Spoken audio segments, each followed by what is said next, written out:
ان الحمد للہ نحمده ونستعینه ونستغفره ونعوذ باللہ من شرور انفسنا ومن سیئات اعمالنا من يهده اللہ فلا مضل له ومن يضلل فلا هادی له واشهد ان لا الہ الا اللہ وحدہ لا شریک له واشهد ان محمدا عبدہ ورسولہ اما بعد فإن خیر الحدیث کتاب اللہ وخیر الہدی ہدی محمد صلی اللہ علیہ وآلہ وسلم وشر الامور محدثاتها وکل محدثۃ بدعہ وکل بدعۃ ضلالہ وکل ضلالۃ فی النار۔ اعوذ باللہ السمیع العلیم من الشیطان الرجیم من ہمزہ ونفخہ ونفثہ بسم اللہ الرحمن الرحیم رب اشرح لی صدری ویسر لی امری واحلل عقدۃ من لسانی یفقہوا قولی۔ بسم اللہ الرحمن الرحیم ان اللہ وملائکتہ یصلون علی النبی یا ایہا الذین آمنوا صلوا علیہ وسلموا تسلیما۔ اللہم صل علی محمد وعلی آل محمد کما صلیت علی ابراہیم وعلی آل ابراہیم انک حمید مجید۔ اللہم بارک علی محمد وعلی آل محمد کما بارکت علی ابراہیم وعلی آل ابراہیم انک حمید مجید۔ اللہم ربنا آتنا فی الدنیا حسنۃ وفی الآخرۃ حسنۃ وقنا عذاب النار۔ لا الہ الا انت سبحانک انی کنت من الظالمین۔ حسبنا اللہ ونعم الوکیل۔ یا حی یا قیوم برحمتک استغیث ولا حول ولا قوة الا باللہ العلی العظیم۔ ربنا آتنا من لدنک رحمۃ وہیئ لنا من امرنا رشدا۔ آمین۔ الحمدللہ آج 8 دسمبر 2019 کو قرآن کلاس نمبر 7 میں ہم انشاءاللہ تعالی سورۃ الفاتحہ کا آغاز کرنے جا رہے ہیں۔ پہلی جو 6 کلاسیں تھیں ہماری قرآن حکیم کے انٹروڈکشن سے ریلیٹڈ تھیں، جس میں میں نے 40 پوائنٹس کو ان ڈیپتھ کور کیا ہے۔ وہ 6 کلاسیں 55 منٹ کی جو شخص دیکھ لے گا، قرآن کے حوالے سے جتنی بھی بیسک انفارمیشن ہے وہ میں نے 40 علمی پوائنٹس کے اندر اس میں ان ڈیپتھ ڈسکس کی ہے۔ آج چونکہ قرآن حکیم کا باقاعدہ آغاز ہونے جا رہا ہے، سورۃ الفاتحہ قرآن حکیم کی پہلی سورت ہے اور یہ پورے قرآن کا مقدمہ بھی ہے۔ اس کو الفاتحہ بھی کہا جاتا ہے، یعنی کھولنے والی، یعنی قرآن اسی سے آ کے کھلتا ہے، یہ قرآن کی چابی ہے۔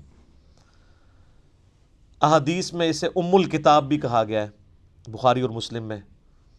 لہٰذا یہ اس چیز کی متقاضی ہے چیز کہ ہم آج کا پورا لیکچر سورۃ الفاتحہ کو کور کریں، اور اگلے لیکچر سے ہم انشاءاللہ تعالی سورۃ البقرہ کا آغاز کریں گے۔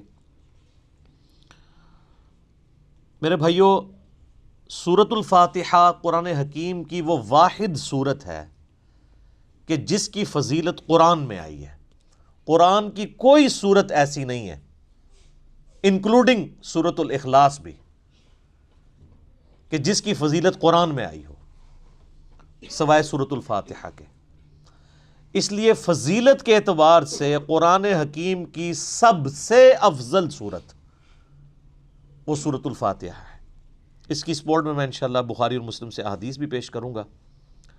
قرآن حکیم میں اللہ تعالیٰ نے سورہ الحجر پارہ نمبر 14 میں آیت نمبر 87 ہے، اعوذ باللہ من الشیطان الرجیم، بسم اللہ الرحمن الرحیم، وَلَقَدْ آتَيْنَاكَ سَبْعًا مِّنَ الْمَثَانِي وَالْقُرْآنَ الْعَظِيمِ،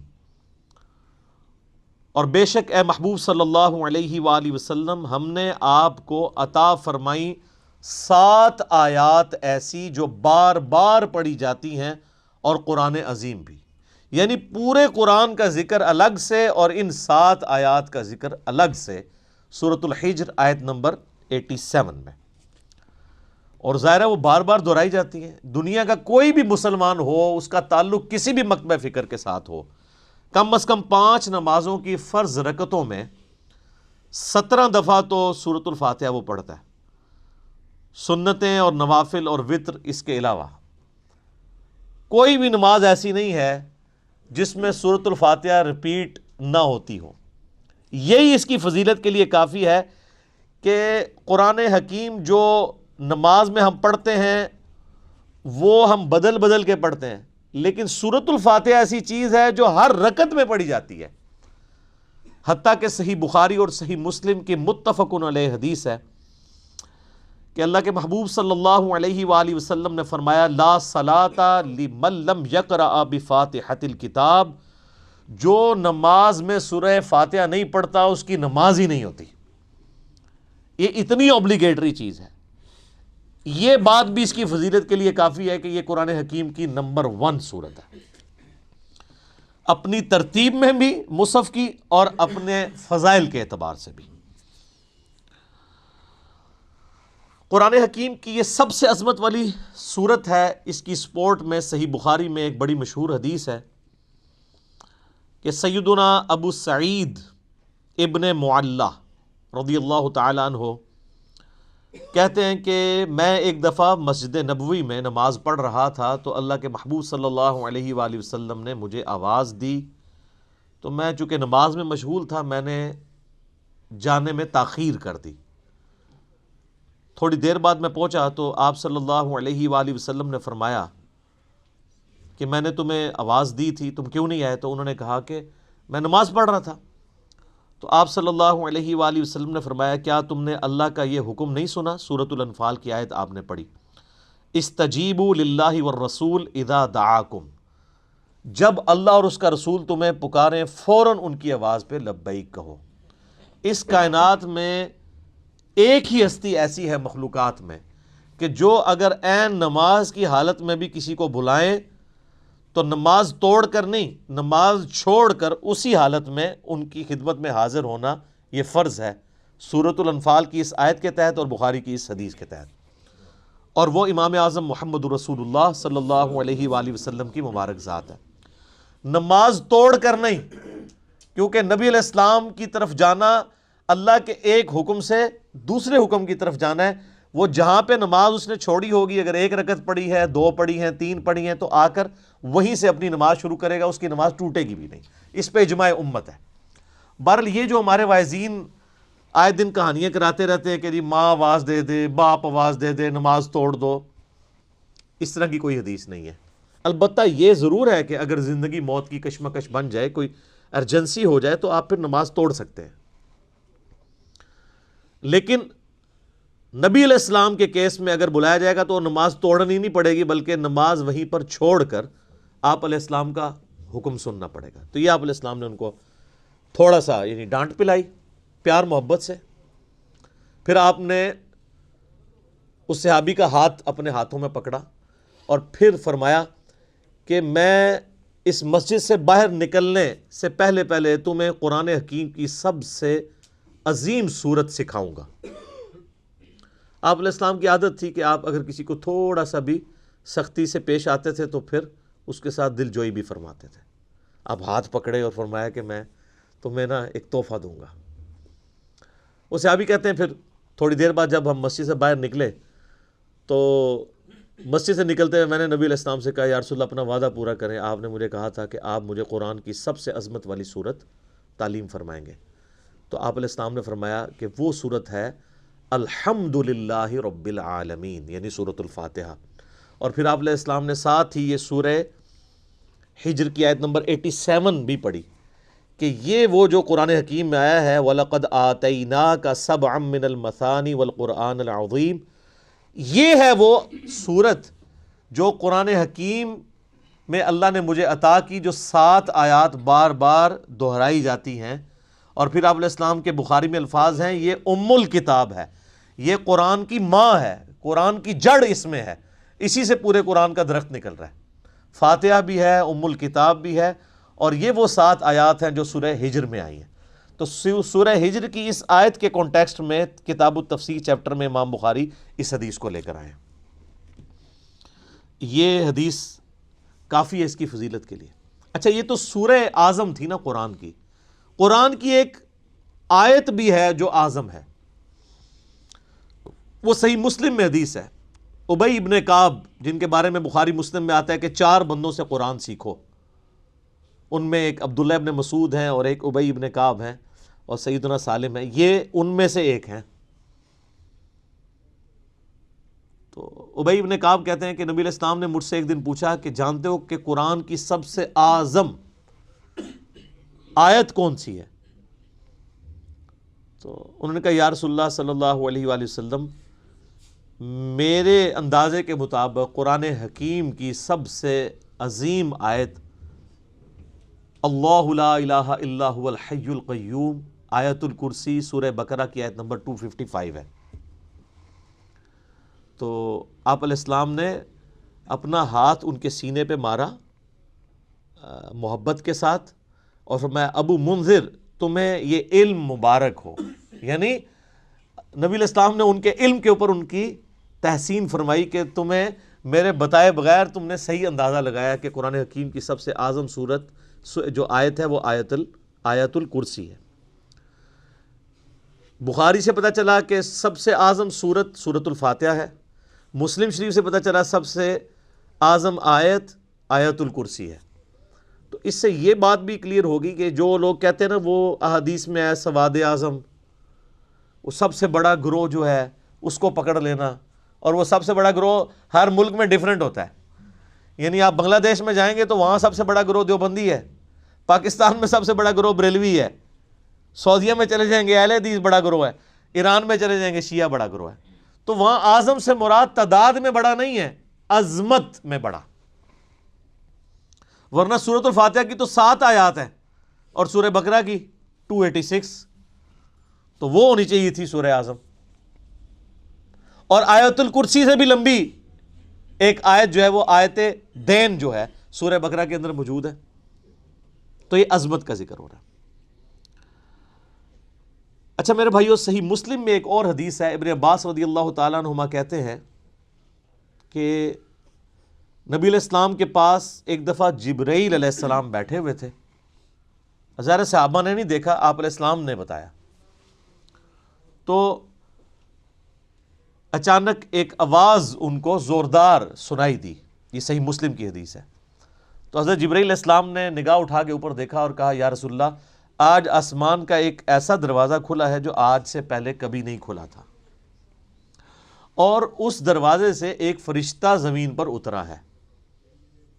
اتنے میں وہ فرشتہ حاضر ہوا نبی علیہ السلام کی خدمت میں۔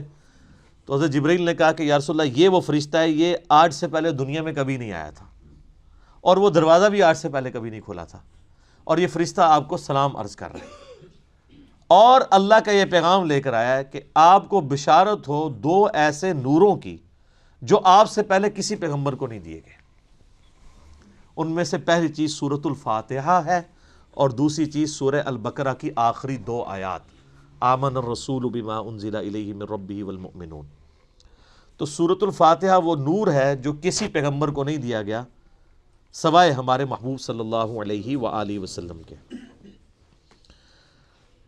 اچھا، صحیح بخاری کی جو میں نے حدیث بیان کی کہ سورہ اعظم ہے قرآن کی، اس کے تحت یہ بات تو بالکل کلیئر ہو گئی کہ نبی علیہ السلام نے سورۃ الفاتحہ کو جو تعلیم فرمایا اس کا آغاز کیا الحمدللہ رب العالمین سے۔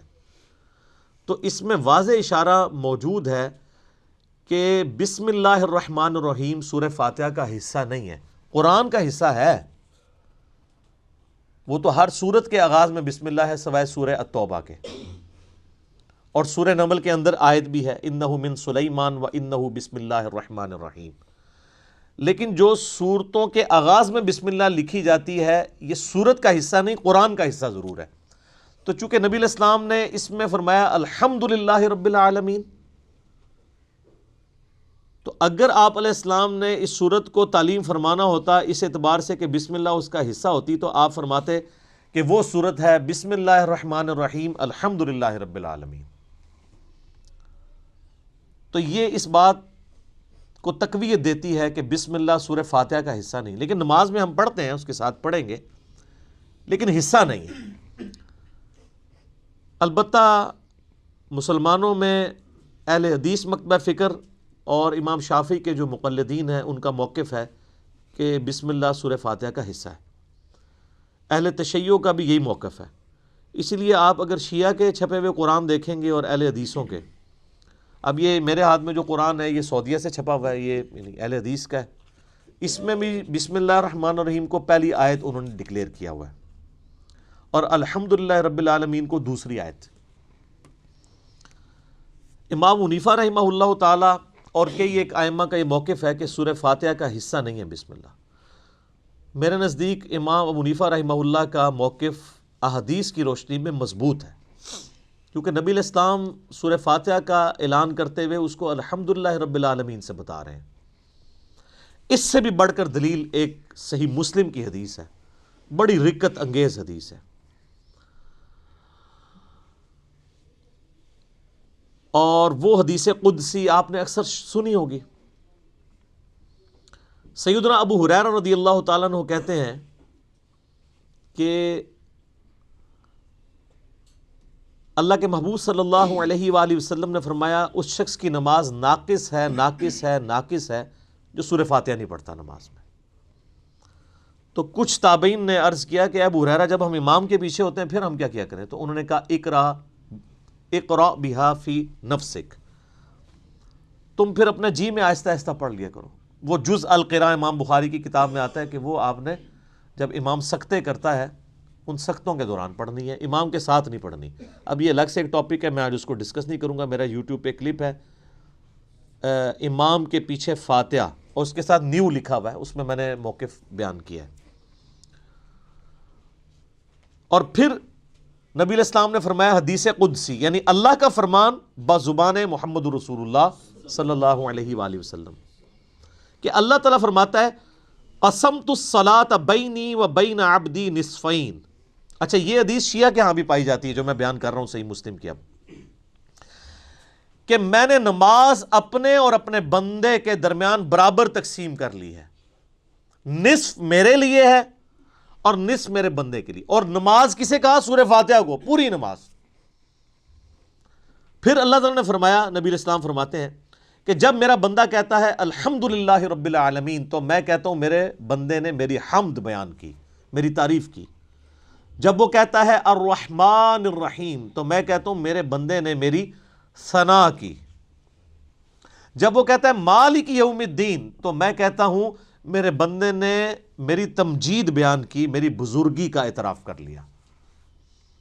اور جب وہ کہتا ہے ایاک نعبد و ایاک نستعین تو یہ میرے اور میرے بندے کے درمیان کامن عہد اور بانڈ ہے. جو میرے بندے نے مجھ سے مانگا میں نے اسے دیا. اور جب میرا بندہ کہتا ہے اہدنا الصراط المستقیم صراط الذین انعمت علیہم غیر المغضوب علیہم ولا الضالین آمین، تو میرے بندے نے جو مجھ سے مانگا اس دعا میں نے اسے عطا کر دیا.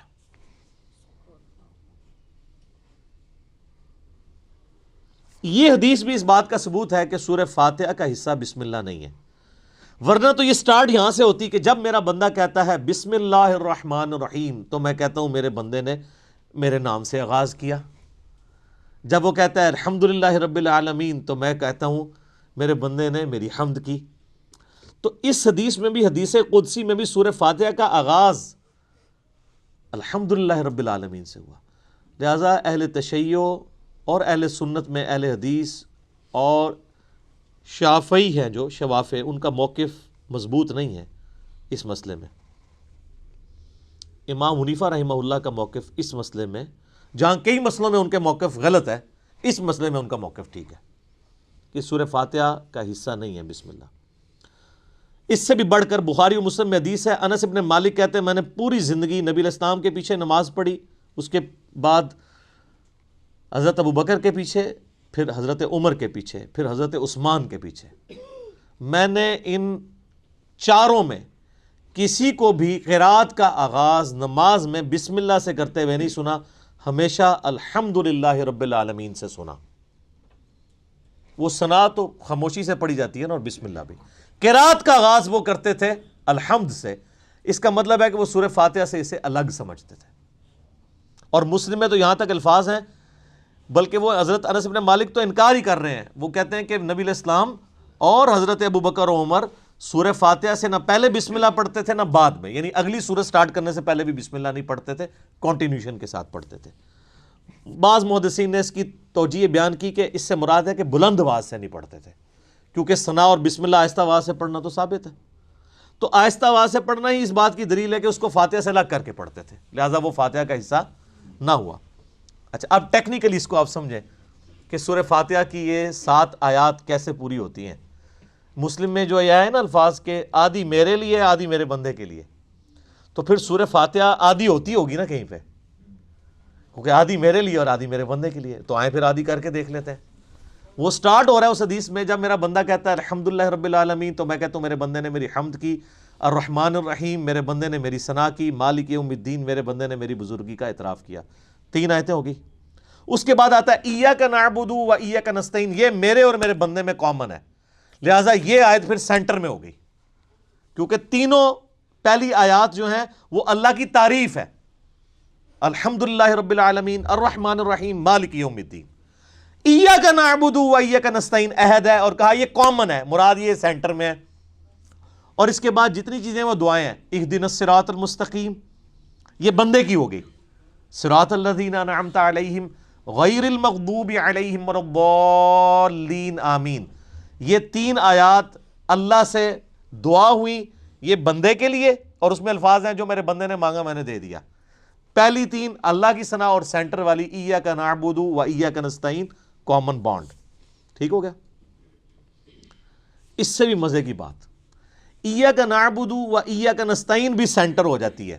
یہ ایک آیت ہے نا، ایاک نعبد، اے اللہ ہم تیری عبادت کرتے ہیں، یہ بھی اللہ کی تعریف، و ایاک نستعین، اور دعا تجھ سے کرتے ہیں۔ واؤ پہ آگے سینٹر بنتا ہے، اس واؤ سے پہلے 3.5 آیات اس طرف ہیں اور 3.5 آیات اس طرف ہیں، یہ بالکل سینٹر بنتی ہے واؤ، ایاک نعبد، اور وہ اسی لیے حدیث میں ہے نا یہ کامن ہے۔ کامن کیوں ہے؟ ایاک نعبد میرے بندے نے میری عبادت کی، و ایاک نستعین میرے بندے نے مجھ سے مانگا، اور کیا مانگا؟ اہدنا الصراط المستقیم صراط الذین انعمت علیہم غیر المغضوب علیہم ولا الضالین آمین۔ تو یہ اتنی مضبوط دلیل ہے، یہ جتنے دلیل کیا کتنے دلائل میں نے سامنے رکھ دی ہیں کہ جس کے بعد کوئی گنجائش نہیں رہتی کہ کوئی بندہ ہٹ درمی پہ اور ضد پہ آ جائے۔ شیخ زبیر عزئی رحمہ اللہ تعالیٰ سے 2008-9 کی بات ہے، میں نے، اب چونکہ وہ اہل حدیث تھے تو اہل حدیث کی کوشش ہوتی ہے کہ امام حنیفہ ہر مسئلے میں غلط ثابت ہو جائے، تو میں نے ان کے سامنے کہا جی اب آپ کو چیک کرتے ہیں، ہم بخاری مسلم کو مانتے ہیں کہ وہ یہ نہ ہو کہ امام حنیفہ کی دشمنی آپ کو اس پہ نہ ابھار دے کہ آپ سچائی سے اناد کریں۔ تو مجھے کہتے ہیں جی وہ بسم اللہ حصہ ہے فاتحہ کا۔ میں نے کہا جی یہ واضح احادیث ہیں، یہ میں نے سارے دلائل آپ کو بھی سن کے اندازہ ہو گیا ہوگا، اس کے بعد کوئی بندہ یا مان سکتا ہے یا چھڑولی چھوڑ سکتا ہے آگے سے، بالکل واضح بات ہے۔ تو ان باتوں کا ان کے پاس کوئی جواب نہیں تھا۔ وہ کہتے ہیں نہیں امام شافعی، میں نے کہا امام شافعی کو چھوڑیں، آپ کہتے ہیں کتاب و سنت، اب آپ کہہ رہے ہیں امام شافعی کہتے ہیں بسم اللہ حصہ ہے۔ ہم آپ کو بخاری مسلم سے ثابت کر رہے ہیں کہ سورہ فاتحہ کا حصہ نہیں ہے بسم اللہ۔ بہرحال نماز میں بھی پڑھیں گے، قرآن میں بھی پڑھا جائے گا، قرآن کا حصہ ہے سورہ فاتحہ سے پہلے پڑھنا، اور نماز میں بھی ہم بسم اللہ پڑھنا سنت ہے، بسم اللہ پڑھ کے ہی سورہ فاتحہ پڑھی جاتی ہے۔ جب بالکل پہلی دفعہ پڑھی جائے گی پھر تو اعوذ باللہ بھی پڑھا جائے گا، یہ بھی ذہن میں رکھیے گا۔ پہلی رکعت میں تو اعوذ باللہ سے بھی سٹارٹ کریں گے، باقی رکعتوں میں صرف بسم اللہ سے۔ کیوں؟ قرآن جب بھی پڑھا جائے گا نا تو اعوذ باللہ سے آغاز ہوگا۔ ایون آپ نے قرآن پڑھتے پڑھتے تلاوت روک دی، بند کی، کسی سے گپ شپ کی، دوبارہ پڑھیں گے تو اعوذ باللہ سے۔ اور اس کا حکم جو ہے سورۃ النحل آیت نمبر 98 میں موجود ہے، فَإِذَا قَرَأْتَ الْقُرْآنَ فَاسْتَعِذْ بِاللَّهِ مِنَ الشَّيْطَانِ الرَّجِيمِ، پس تو جب بھی قرآن کی قرات کرنے لگے تو اللہ کی پناہ حاصل کر لیا کر شیطان مردود کے اگینسٹ۔ کیوں؟ اگر آپ شیطان کے اگینسٹ اللہ کی پناہ نہیں حاصل کریں گے تو قرآن پڑھ کے آپ غلط رزلٹ بھی نکال سکتے ہیں، اس میں قرآن کا قصور نہیں ہے۔ اگر ایک اچھی گاڑی ہے اس پہ ڈرائیور غلط بیٹھ گیا جا کے ٹھوک دیتا ہے تو گاڑی کا تو قصور نہیں ہے۔ تو قرآن حکیم سے غلط رزلٹ جان بوجھ کے لوگ نکال سکتے ہیں، جب تک کہ اپنے آپ کو قرآن کے سامنے سرنڈر نہ کریں اور اللہ تعالیٰ کے سامنے اپنے آپ کو پیش نہ کریں شیطان کے اگینسٹ کہ یا اللہ تو ہی پناہ دے ہمیں اس کے اگینسٹ، ورنہ قرآن حکیم وہ پڑھیں گے تو اس سے غلط رزلٹ بھی نکال سکتے ہیں، وَلِعَوْذُ بِاللَّهِ تعالیٰ، اس لیے حکم دیا گیا۔ اچھا، بخاری مسلم کی ایک حدیث بڑی مزے کی ہے۔ صحابہ کرام کا قافلہ کہیں جا رہا تھا، راستے میں انہوں نے ایک جگہ پانی کے لیے پڑاؤ کیا، تو وہاں پہ ایک قبیلہ آباد تھا، انہوں نے صحابہ کرام کی کوئی مہمان نوازی نہیں کی، لیکن اسی دوران ان کے قبیلے کے سردار کو ایک سانپ یا بچھو نے ڈس لیا۔ یہ حدیث بخاری میں بھی ہے اور مسلم میں بھی۔ تو جب وہ سانپ اور بچھو نے ڈس لیا تو وہ صحابہ کرام کے پاس آئے اور کہا کہ تم میں سے کوئی ایسا ہے جو جھاڑ پھونک کر سکتا ہو، دم ڈال سکتا ہو زہریلے جانور کا؟ تو ایک صحابی نے کہا ہاں مجھے ایک دم آتا ہے، لیکن میں یہ بکریوں کا پورا ریوڑ اس کے عوض معاوضہ لوں گا۔ مرتے کیا نہ کرتے، پھنسے ہوئے تھے، انہوں نے کہا ٹھیک ہے۔ اس نے جا کے دم ڈالا سورہ فاتحہ پڑھ کے، تو حدیث کے الفاظ ہیں وہ بندہ اس طرح ہو گیا جیسے مردہ زندہ ہو جاتا ہے اس کے اثر سے، دم کے۔ بکریوں کا ریوڑ والے کیا۔ اب صحابہ کرام میں اختلاف ہو گیا، ایک گروہ نے کہا کہ یہ تو آپ نے قرآن پڑھنے کی اجرت لے لی ہے، یہ تو حرام ہے، زیادہ پرہیزگار لوگ بھی ہوتے ہیں نا۔ دوسروں نے کہا نہیں ہم نے معاوضہ لیا، بالکل ٹھیک ہے۔ بہرحال یہ طے پایا کہ نبی علیہ السلام سے جا کے فیصلہ کروائیں گے۔ آپ علیہ السلام کے پاس آئے تو آپ صلی اللہ علیہ وآلہ وسلم نے پہلے تو اس کی تحسین کی کہ تو نے یہ بہت بڑی انوینشن کی ہے، تجھے کس نے بتا دیا کہ سورہ فاتحہ میں اتنی شفا ہے؟ سورہ فاتحہ شفا بھی دیتی ہے۔ اور پھر آپ علیہ السلام نے فرمایا ان احق ما اخذتم علیہ اجرا کتاب اللہ، سب سے بہترین چیز جس کے اگینسٹ تم معاوضہ طلب کر سکتے ہو وہ اللہ کی کتاب ہے۔ اور پھر آپ علیہ السلام نے فرمایا کہ وہ جو بکریاں لی ہیں نا اس میں سے کچھ حصہ مجھے بھی دو تاکہ امت کے لیے کنفرم ہو جائے کہ یہ مال حلال ہے۔ انہی حدیث کے تحت قرآن حکیم کی جو تعلیم کی اجرت ہے نا، نمازیں پڑھانے کی اجرت نہیں میں بات کر رہا، قرآن کی تعلیم کی اجرت لینا وہ جائز ہے ایز اے ٹیچر۔ جیسے آپ باقی علوم حاصل کرتے ہیں تو پیمنٹ کرتے ہیں نا، چاہے ٹیوشن کے لیے جائیں یا اسکول کے لیے، ویسے ہماری طرح بغیر پیسے لیے پڑھائیں وہ تو بہت اعلیٰ درجے کی چیز ہے۔ تو اسی کے تحت جو ہے نا وہ آپ علماء سے پوچھیں نا نمازیں پڑھانے کی تنخواہ لے رہے ہیں، وہ کہتے ہیں نہیں نہیں نہیں ہم تو تعلیم کی لیتے ہیں، اور تعلیم دیتے بھی کوئی نہیں۔ اب تو بچوں کو لوگوں نے بھیجنا ہی چھوڑ دیا مسجد کے اندر۔ تو بل ایسی مساجد جہاں پر ٹیچرز جو ہیں وہ قرآن حفظ کر رہے ہیں، قرآن کی تعلیم دے رہے ہیں، اور پیرلل میں وہی ٹیچرز باری باری نماز پڑھاتے ہیں، تو وہ تو بغیر تنخواہ کے ہی پڑھا رہے ہیں، وہ تنخواہ تو تعلیم کی لے رہے ہیں۔ امام حنیفہ رحمہ اللہ تعالیٰ تو مطلقاً امام مسیح کی تنخواہ کو حرام سمجھتے ہیں، لیکن بعد میں فقہ حنفی والوں نے متاخرین کے فتوے کے تحت اسے جائز سمجھا ہے۔ تو بل قرآن کی تعلیم والا معاملہ بالکل ٹھیک ہے۔ اب رہی وہ حدیث بخاری و مسلم کی کہ لا صلاۃ لمن لم یقرأ بفاتحۃ الکتاب، جو فاتحہ نہیں پڑھتا اس کی نماز نہیں ہوتی۔ اس پہ میرا آپ کلپ نیو امام کے پیچھے فاتحہ والا دیکھ لیں، میں نے یہ ثابت کیا ہے دلائل کی روشنی میں، پھر 20-25 منٹ اور لگ جائیں گے، کہ اگر تو جہری نمازیں ہیں تو آپ امام کی قرات غور سے سنیں گے، وہ قرآن کا حکم ہے واضح سورۃ الاعراف میں، وَإِذَا قُرِئَ الْقُرْآنُ فَاسْتَمِعُوا لَهُ وَأَنصِتُوا لَعَلَّكُمْ تُرْحَمُونَ، جب قرآن کی تلاوت ہو رہی ہو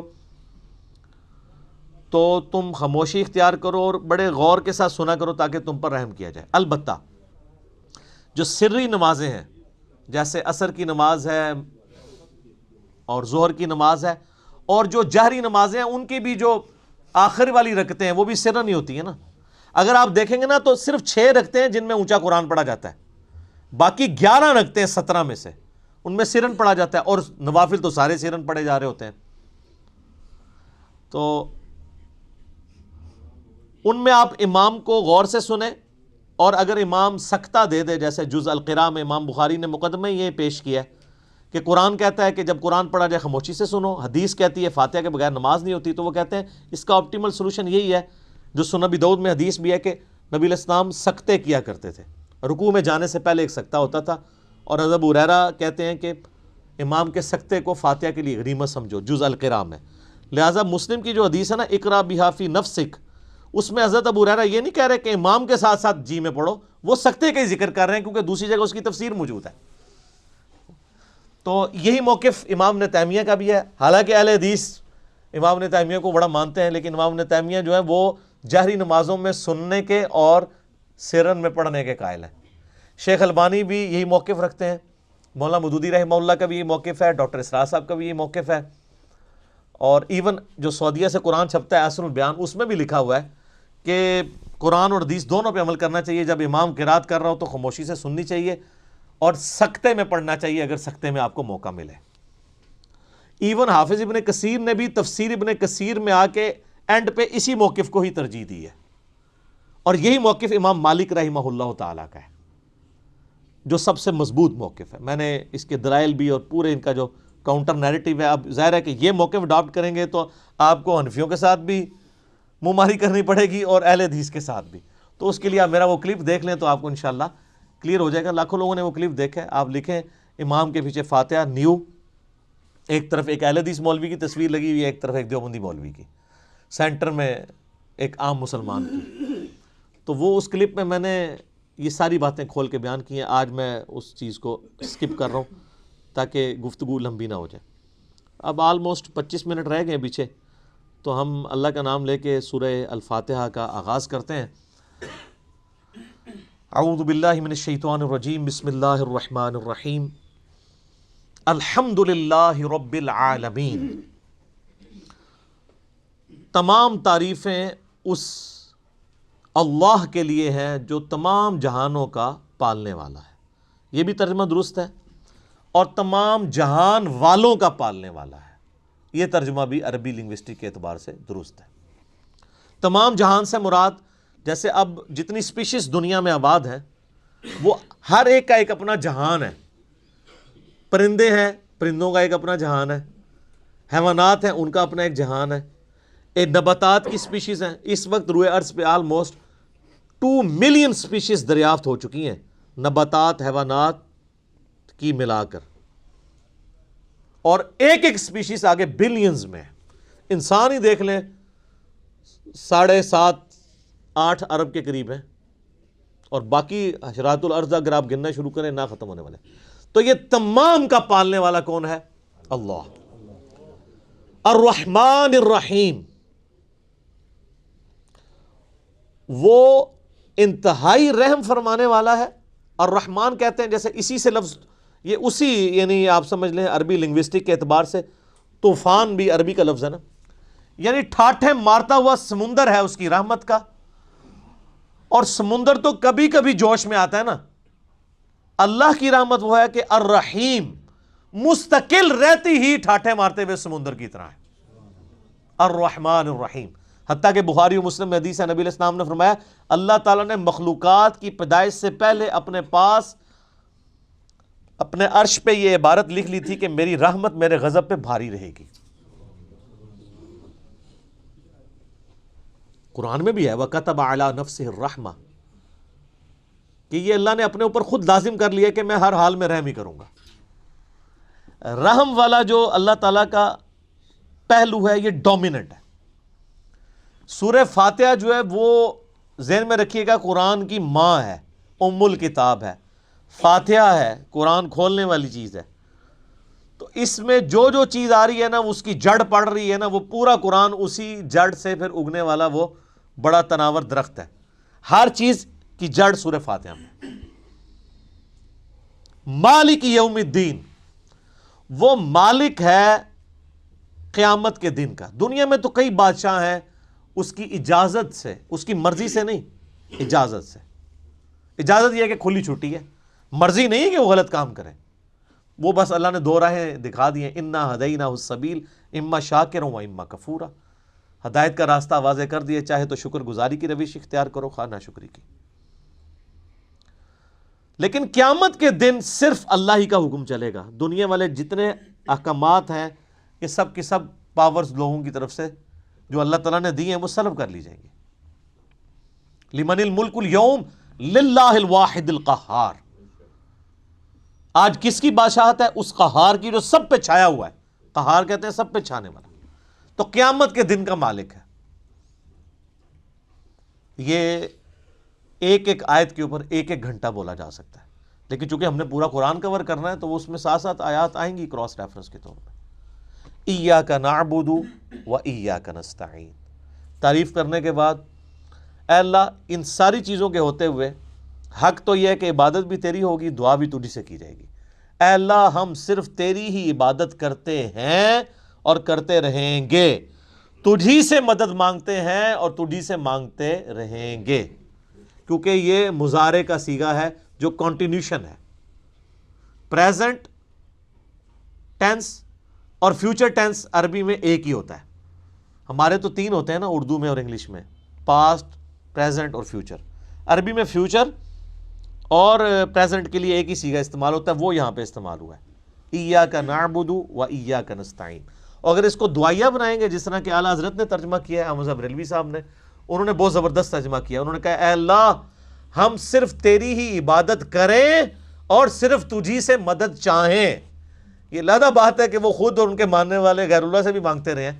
ترجمہ ٹھیک کیا ہے. اسی لیے میں کہتا ہوں قرآن میں کوئی چیز نہیں داخل ہو سکتی. قرآن کا ترجمہ فٹ ہے، آپ کسی کا اٹھا کے دیکھ لیں، ترجمہ سب نے ٹھیک کیا ہوا ہے. اچھا عبادت میں تو دعا بھی شامل ہے.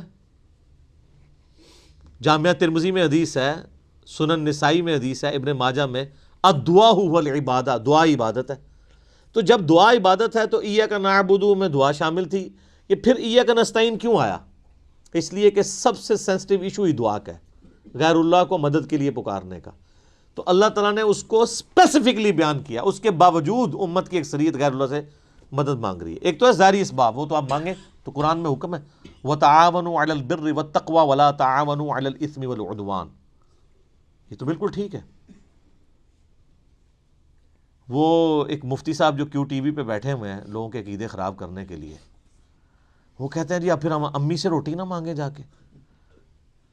بھائی امی سے روٹی وہ مانگتا ہے جس کی امی گھر موجود ہوتی ہے، جس کی امی قبرستان میں آرام فرما ہوتی ہے. اگر وہ امی سے روٹی مانگ رہا ہو تو اسے کیا کہا جاتا ہے؟ پاگل یا مجذوب. تھوڑے سوفسٹیکیٹڈ ورڈ، مجذوب یا پاگل. تو یہ پاگلوں سے آپ گفتگو کر رہے ہیں، یہ دھوکہ دے رہے ہیں. وہ کہتے ہیں جی کوئی دریا میں ڈوب رہا ہو تو اللہ کو پکارے گا یا جو وہاں پہ کنارے پہ لوگ موجود ہیں ان کو پکارے گا. بھئی یہ تو ساری اسباب ہے. تو سر وہ اس وقت شیخ عبد القادر جیلانی کو بھی پکار کے دیکھ لے اگر اس کو ہے کہ وہ بچا لیں گے، کیونکہ اللہ نے دنیا کو اسباب کے ساتھ جوڑا ہوا ہے. ان کو اگر اپنے بزرگوں پہ اتنا مان ہے تو یہ پھر دریا میں چھلانگ مارے نا اور پکاریں بزرگوں کو. ظاہر اسباب میں آپ نے اڈاپٹ کرنے کا حکم ہے. ہاں جو دعا مانگی جائے گی بغیر اسباب کے، آپ جو غائب میں مدد کے لیے پکار رہے ہوتے ہیں، مثلا یہاں بیٹھے میں ان کو کہتا ہوں مجھے پانی پلا دیں، بالکل ٹھیک ہے. لیکن یہ بغداد میں قبر کے اندر ہے، میں کہتا ہوں مجھے پانی پلا دیں، وہی جملہ شرک میں لے جائے گا. یہ ہے اصل مسئلہ. یہ جھگڑتے رہتے ہیں جی وہ جی بزرگوں کو اختیار نہیں. میں کہتا ہوں جی بزرگوں کو اختیار ہو بھی، کوئی بزرگ ماشاءاللہ اتنا پہنچا ہے کہ اسے اللہ نے اختیار ہی دے دیا فرشتوں کی طرح، پھر بھی بزرگوں کو پکارنا شرک ہوگا مدد کے لیے. ویسے آپ نے محبت میں پکارنا ہے، آپ ضرور پکاریں، مدد کے لیے نہیں. ویسے اپنی محبت کا اظہار کریں، لبیک یا رسول اللہ کہیں، لبیک یا حسین کہیں، بالکل ٹھیک ہے، آپ محبت کا اظہار کریں. المدد نہیں. بارش کون برساتا ہے؟ اللہ. ڈیوٹی کس کی ہے؟ تو بارش فرشتوں سے مانگی جائے گی یا اللہ سے؟ اللہ سے. اچھا اگر کوئی فرشتوں سے مانگ لے کہ یار خیر اللہ نے ڈیوٹی لگائی ہے، سر وہ مشرک ہو جائے گا. اور یہ قرآن میں لکھا ہوا ہے. آپ پارہ نمبر 20 کھول لیں اگر کسی کو توفیق ہو. میں نے کئی بار سنا ہے، میں ایک جگہ بیٹھا ہوا تھا، وہاں پہ ایک شیعہ ذاکر بھی تھے. اب مجھے 2-3 دن پہلے، شیعہ عالم تھے بلکہ ذاکر نہیں تھے، 2-3 دن پہلے پتہ چلا ہے وہ فوت بھی ہو گئے. بہت علمی آدمی تھے، اللہ تعالیٰ ان کی مغفرت کرے. تو وہ ان کے ساتھی بیٹھے تھے، وہ کہتے ہیں جی ٹھیک ہے ہم یا علی مدد نہیں کہنا چاہیے. لیکن جو یالی مدد کہتا ہے آپ اسے کیوں کہتے ہیں وہ شرک کر رہا ہے؟ میں نے کہا اس لیے قرآن میں لکھا ہے. تو میں نے یہ آیت سورہ النمل کی آیت نمبر 62 پارہ نمبر 20 کے آغاز میں امن یجیب المضطر اذا دعا ویکشف السوء ویجعلکم خلفاء الارض االہ مع اللہ، بھلا بتاؤ تو کون ہے جو مصیبت میں گھرے ہوئے شخص کی فریاد کو سنتا ہے اور اس کی تکلیف اس سے دور کرتا ہے اور تمہیں اپنے ماں باپ کے مرنے کے بعد خلیفہ کرتا ہے اس زمین پر. االہ مع اللہ، کیا اللہ کے ساتھ کوئی اور الہ بھی ہے جس کی یہ کوالٹی ہو؟ قلیلا ما تذکرون، بڑے کم لوگ ہی نصیحت پکڑتے ہیں. تو میں نے کہا اللہ تعالیٰ کہہ رہا ہے کہ جس کے بارے میں تمہارا یہ عقیدہ ہے نا کہ وہ مصیبت اور پریشانی میں تمہارا مشکل کشا ہے، تو گویا الہ ہے وہ. اور سب سے پہلے تو مولا علی ان کے گریبان پکڑیں گے جنہوں نے مولا علی کے بارے میں عقیدہ گھڑ لیا.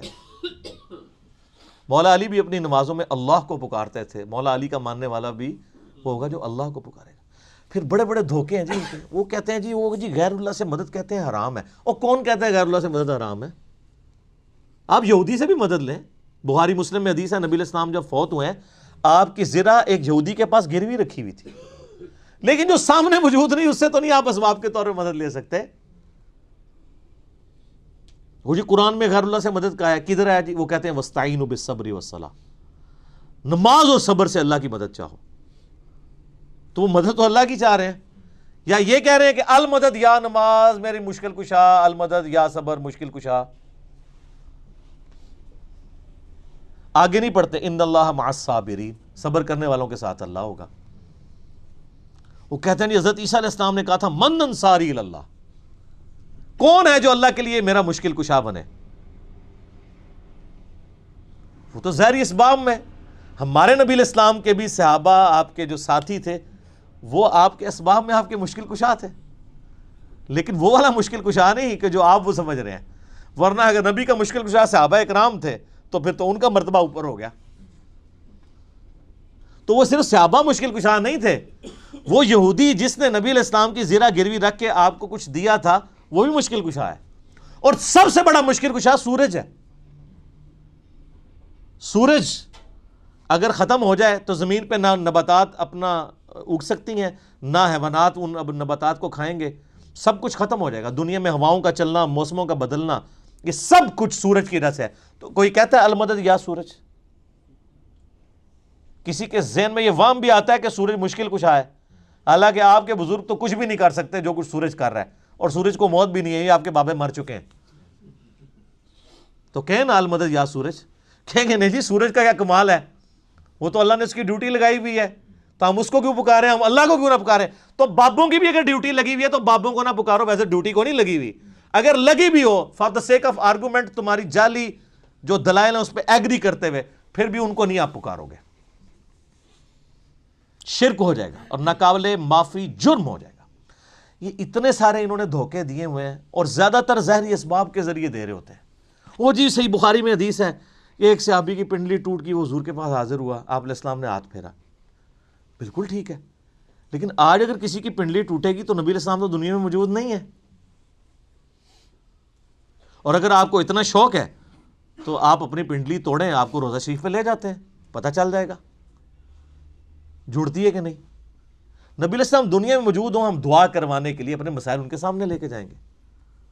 تو اس میں کافی سارے دھوکے ہیں. میں نے 2.25 گھنٹے کا لیکچر دیا ہے دعا صرف اللہ ہی سے. مسئلہ نمبر 3 میرا ریسرچ پیپر نمبر 3 بھی ہے، دعا صرف اللہ ہی سے، جو ہزاروں لوگوں کے عقیدہ توحید کی اصلاح کا سبب بنا ہے.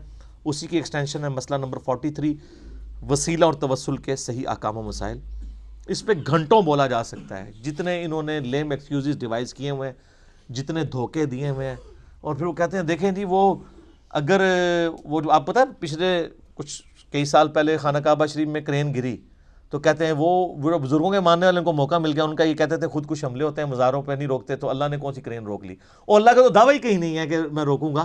وہ ابرا کے لشکر کو ایک دفعہ ہی تباہ کیا ہے. یزید نے جب کعبے پہ چڑھائی کی ہے تو اللہ نے برباد نہیں کیا اس لشکر کو.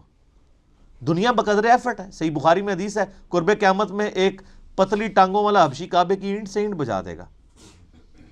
اللہ نے حفاظت وہ ابراہیم علیہ السلام کے لیے ایک دفعہ ہی آگ ٹھنڈی ہوئی ہے.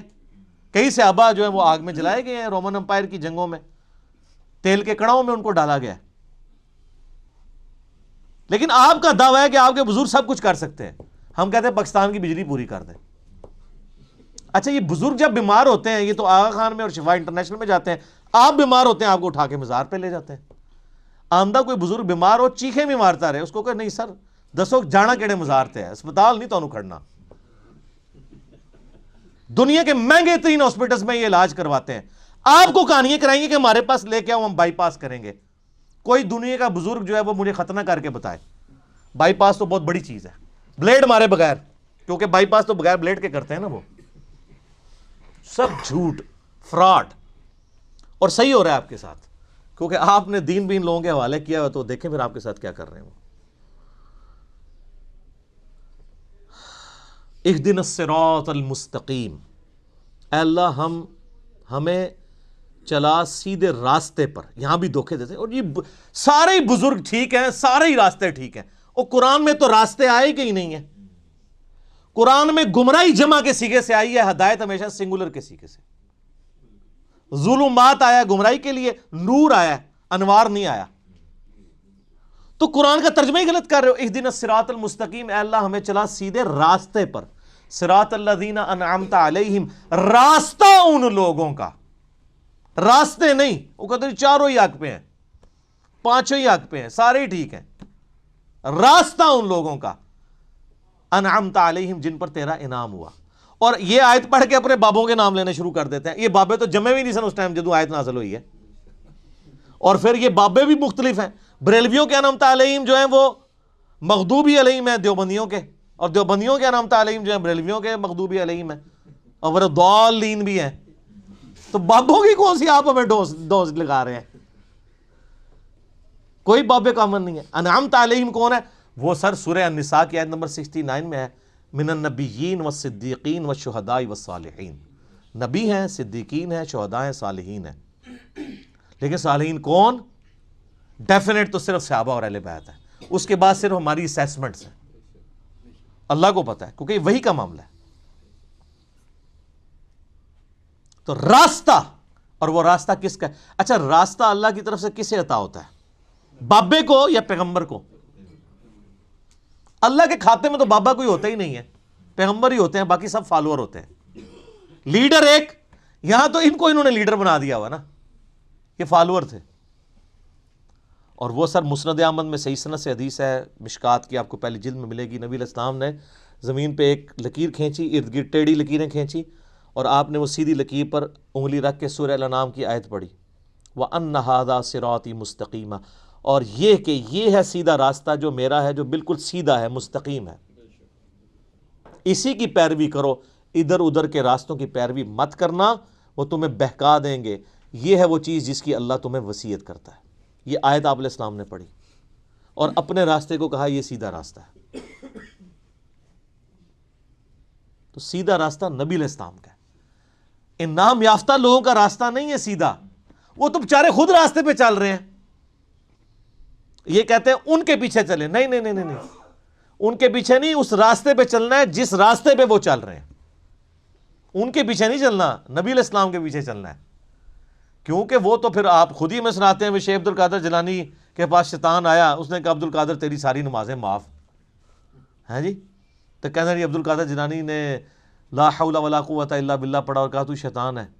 تو اس نے جاتے جاتے پھر وار کیا. اس نے کہا تجھے تیرے علم نے بچا لیا. تو ان کا نہیں، مجھے اللہ کے فضل نے بچایا. تو کہتے ہیں وہ ایک نورانی شکل میں آیا تھا، تو وہ کہنے لگا میں تیرا رب ہوں. اور پھر اس نے کہا کہ تیرے اس مقام پہ پہنچے ہوئے 70 غوث میں نے ورگلا دیے. تو ہم کہتے ہیں غوث تو آپ کہتے ہیں سب سے بڑا اونچا مرتبہ ہوتا ہے. وہ 70 غوث جس شیطان نے ورگلا دیے اس کو کیوں نہیں پیر مانتے؟ اور وہ جو 70 غوثوں کے ماننے والے لاکھوں مرید تھے، وہ تو کہہ رہے تھے ہمارے بزرگ ہمیں بخشوائیں گے. وہ بزرگ تو خود اللہ کے فضل سے دوزخ پہنچے ہوئے ہیں. وہ شیطان نے ورگلا دیا. تو تسی کتنے جاؤ گے؟ تو سر پیروں نو پھڑو جنہوں اللہ نے تھوڑا پیر بنایا. ما ضل صاحبکم وما غوا، تمہارے نبی نہ کبھی بہک کے ہیں نہ کبھی بیرا چلے ہیں. اس کو پیر مانو. سناتے خود ہیں اور انجینئرنگ پھر جب ہم کرتے ہیں ان کو سمجھ آتی ہے ہمارے ساتھ ہو کیا گیا. پھر اس کا اللہ غوثوں کا تو اعتبار ہی کوئی نہیں. 70 غوث جو رگڑے گئے نے تو باقی کا کیا اعتبار ہے؟ تو نبی علیہ السلام کو اپنا امام مانے. تو صراط الذین انعمت علیہم نبی علیہ السلام کا راستہ. اچھا بخاری مسلم میں ایک حدیث ہے، ایک صحابی حاضر خدمت میں، یا رسول اللہ قیامت کب آئے گی؟ فرمایا کو تیاری کی ہے؟ کہ یا رسول اللہ بس موٹے موٹے فرض ہی پورے کرتا ہوں، زیادہ کوئی باتیں نہیں میرے پاس.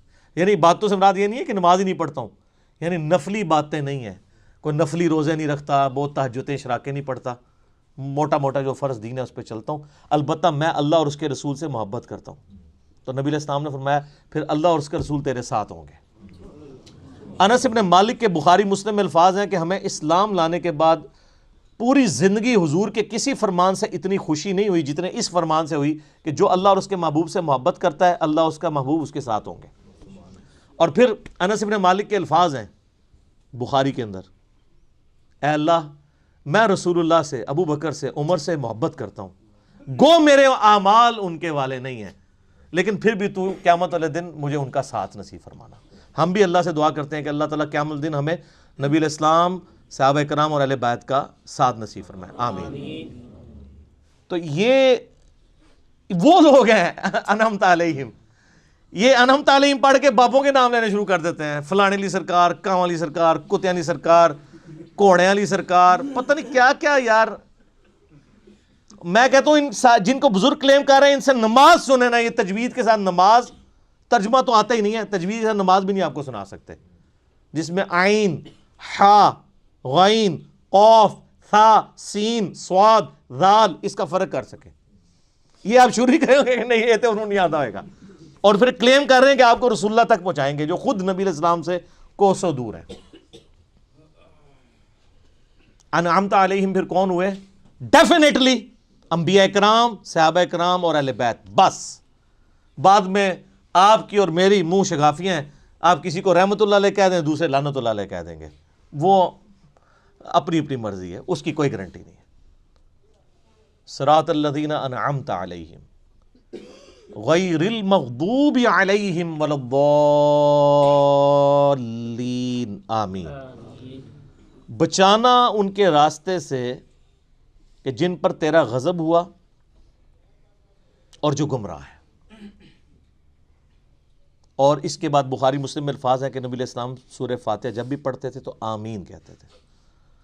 آمین آہستہ آواز میں، اونچی آواز میں، یہ بھی اختلاف ہے. بہرحال امام ترمذی نے پوری بحث کی ہے جس میں انہوں نے یہی راجع قول اختیار کیا ہے کہ جو جہری نمازیں ہیں ان میں آمین اونچی کہی جائے گی، اور جو زور اثر کی نمازیں ہیں اس میں آمین آہستہ کہی جائے گی. بہرحال آمین کہنا سنت ہے. یہ آمین قرآن کا حصہ نہیں ہے، اسی لیے سورہ فاتحہ جب قرآن میں لکھی ہوتی ہے کبھی غور سے آپ نے دیکھا نہیں وہاں آمین نہیں لکھی ہوتی، کیونکہ وہ نماز یعنی نماز میں سنت ہے، قرآن کا حصہ نہیں ہے. اور بخاری مسلم کے الفاظ ہیں کہ اس وقت فرشتے بھی آمین کہتے ہیں، اور جب امام آمین کہتا ہے تو جس کی آمین فرشتوں کے ساتھ مل جائے اللہ تعالیٰ اس کی مغفرت فرما دیتا ہے. اسی لیے اس چیز کا اہتمام کیا جاتا ہے کہ آپ ولضالین سے پہلے پہلے شامل ہو جائیں. تو یہ غیر المغضوب علیہم ولضالین، اس میں طویل خاص کے اعتبار سے تو ظاہر ہے کہ جو نبی علیہ السلام کی امت سے پہلی امتیں جو گمراہ ہوئی ہیں، جن پر اللہ کا غضب ہوا، وہ تو قرآن پھر ہمیں بتاتا ہے. ضربت علیہم الذلہ والمسکنہ یہودیوں کے بارے میں کہ اللہ تعالیٰ نے ان کو بندر اور خنزیر بنا دیا، کونوا قردۃ خاسئین، ان پر ذلت اور رسوائی اور غریب الوطنی مسلط کر دی، وہ آج تک مسلط ہے. اور ضالین گمراہ ہوئے لوگ وہ نصارہ ہیں کہ جن کے پاس یعنی سب کچھ شغف تھا معاملات میں، لیکن غلو کیا دین کے معاملے میں، گمراہی کا راستہ اختیار کیا، باتیں بہت کی، حضرت عیسیٰ کو مانا لیکن ان کو ڈیونٹی میں کلیم کر دیا.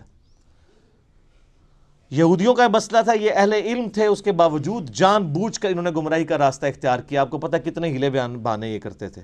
اس لیے اللہ نے کہا یہ مغضوب علیہم ہے، ان پہ اللہ کا غضب ہوا ہے، لعنت ہوئی بھی ہے. سورہ نساء میں آتا ہے نا کہ لعنتی ہیں یہ. عیسائیوں کو اللہ نے لعنتی نہیں کہا اس سختی کے ساتھ، کیونکہ ان میں اکثر لوگ سیدھے سادے تھے، گمراہ ہو گئے. لیکن ہے گمراہ ہے، یہ نہیں کہ ان کا سیدھا پن ان کو بچا لے گا، ایسا نہیں ہے. لیکن بڑا جرم ہے کہ جان بوجھ کے ایسا کرنا. تو غیر المغضوب علیہم جن پر اللہ کا غضب ہوا، والضالین اور جو گمراہ ہوئے. یہ آخری آیت ہے. اچھا وہ بعض لوگ کہتے ہیں وہ جی ہر ایک کی جگہ آیت پڑھی ہوئی، یہاں آیت نہیں پڑھی. یہ آیات کے جو نشان بھی ہیں نا، یہ بھی مطلب کوئی آپ پرانے مصحف اٹھائیں گے نا، اگر کلمی ان میں نہیں تھے، یہ تو ڈویژن بعد کی ہے. اندازے تو موجود تھے، یعنی جو آگے ہم گول وہ استعمال کرتے ہیں، تو عموماً جو قرآن چھپتے ہیں نا ان میں وہ والی غیر المغضوب علیہم ولا الضالین سے پہلے جو ہم پڑھتے ہیں نا صراط الذین انعمت علیہم، اس کے اوپر نہیں ہوا ہوتا، یعنی وہ گول نشان نہیں ہوتا، تو اس سے لوگ سمجھتے ہیں کہ شاید یہ پوری ایک آیت ہے تو پھر بسم اللہ کو شامل کریں گے تو 7 آیتیں پوری ہوں گی. نہیں، یہ 2 آیات ہیں. اور میں نے ٹیکنیکلی جو دلائل رکھے ہیں اس سے یہ چیز ثابت ہوتی ہے کہ سورہ فاتحہ کا حصہ بسم اللہ شریف نہیں ہے. اب یہ سورہ فاتحہ جو ہے اگر آپ اس کو اوور ویو کریں نا تو قرآن پاک میں جتنی بھی چیزیں بیان ہونی ہیں آئندہ آنے والے قرآن میں، سب کی جڑ اس کے اندر موجود ہے. اسلام کے بنیادی 3 عقائد کون سے ہیں؟ عقیدہ توحید، عقیدہ رسالت اور عقیدہ آخرت. یہی ہے نا، یہ تینوں عقیدے سورہ فاتحہ میں موجود ہیں. عقیدہ توحید الحمدللہ رب العالمین الرحمن الرحیم مالک یوم الدین ایاک نعبد و ایاک نستعین. عقیدہ آخرت مالک یوم الدین، بدلے کے دن کا مالک.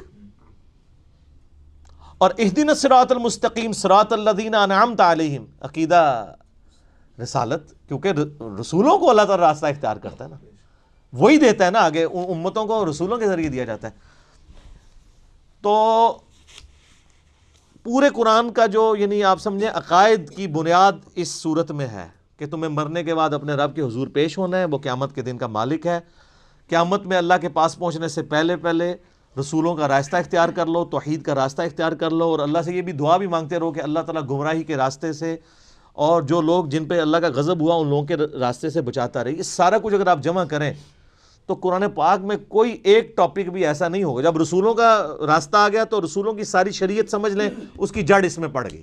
نکاح طلاق کے مسائل بھی اس میں کور، حج کا طریقہ بھی کور، کیونکہ صراط الذین انعمت علیہم ہے اور اہدنا الصراط المستقیم ہے. تو اس لیے اسے ام الکتاب الفاتحہ، قرآن کھولنے والی، قرآن کی ماں کہا جاتا ہے کہ سارے عقائد و نظریات کی جڑ اس صورت کے اندر موجود ہے. انشاءاللہ تعالیٰ اگلی دفعہ ہم سورۃ البقرہ کا آغاز کریں گے. صلو علی الحبیب صلاۃ ور محمد و آل محمد. اللہم صلی علی محمد و علی آل محمد کما صلیت علی ابراہیم و علی آل ابراہیم انک حمید مجید. اللہم بارک علی محمد و علی آل محمد کما بارکت علی ابراہیم وعلی آل ابراہیم انک حمید مجید. اللہ تعالیٰ سے دعا ہے جو حق بات میں نے کہی اللہ تعالیٰ ہمارے دلوں میں راسخ فرمائے. اگر جذبات میں میرے منہ سے کوئی غلط بات نکل گئی اللہ تعالیٰ ہمارے دلوں سے ہی معاف کر دے، ہمیں معاف بھی کر دے، ہمیں کتاب و سنت کی تعلیمات پر عمل کر کے دوسرے بھائیوں تک پہنچانے کی توفیق عطا فرمائے. سبحانک اللہم و بحمدک اشہد ان لا الہ الا انت استغفرک و اتوب الیک وما علینا الا البلاغ المبین. جزاکم اللہ خیرا.